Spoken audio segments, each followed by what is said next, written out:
Hi everyone, it's Dave here. And John is here as well. How's it going, guys?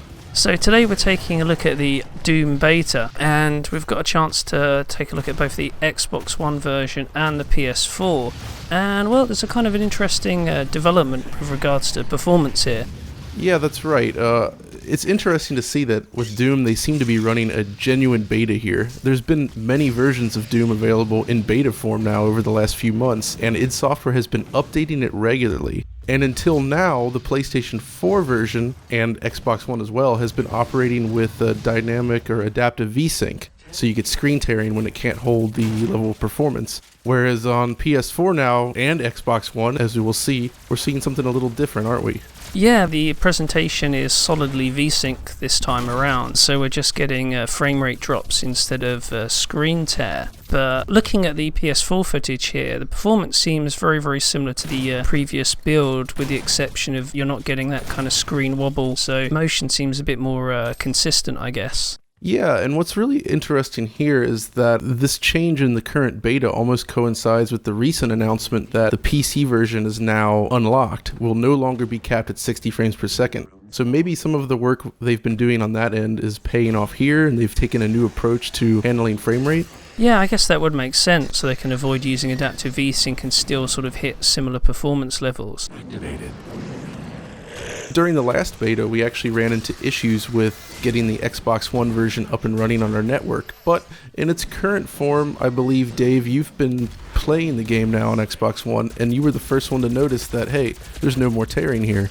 Well, I've been playing it for a couple of hours now, and the experience has been a lot more stable. I didn't encounter any of the connection issues that you had, so, matchmaking was a little bit slow at first, but once you got into a lobby, it's been perfectly fine.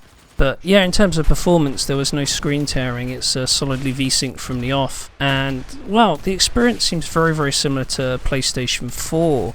For the most part, gameplay goes by at 60 frames per second with just, the occasional sort of dip here and there. Right, and it was actually your experience here that prompted us to look back at the PlayStation 4 version again. But I believe, although the performance is very similar, they did make some sacrifices to get there on Xbox One. Yeah, that's right. Basically, one of the things I noticed between the two is that image quality on Xbox One is a little bit softer than the PlayStation 4. And when pixel counting, it became apparent they're using a 900p resolution here. So even though performance is very similar to PS4, we are taking a hit in raw image quality.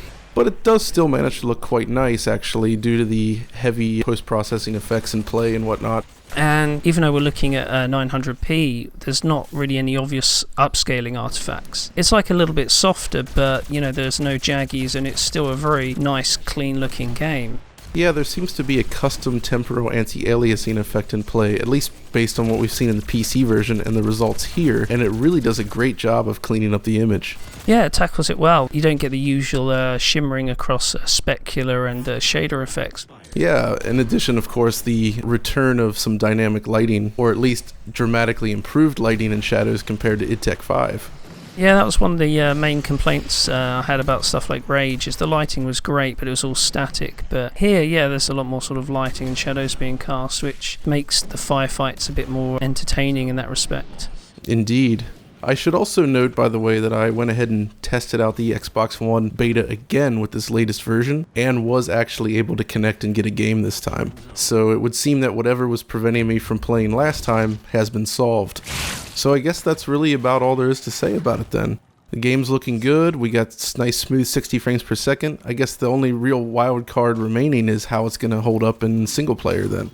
Indeed, yeah. They're definitely making progress, which I guess in terms of from a campaign perspective where the game looks a bit more detailed, it's looking good for sort of targeting 60 FPS there. But I guess we'll have to wait until the final release to find out.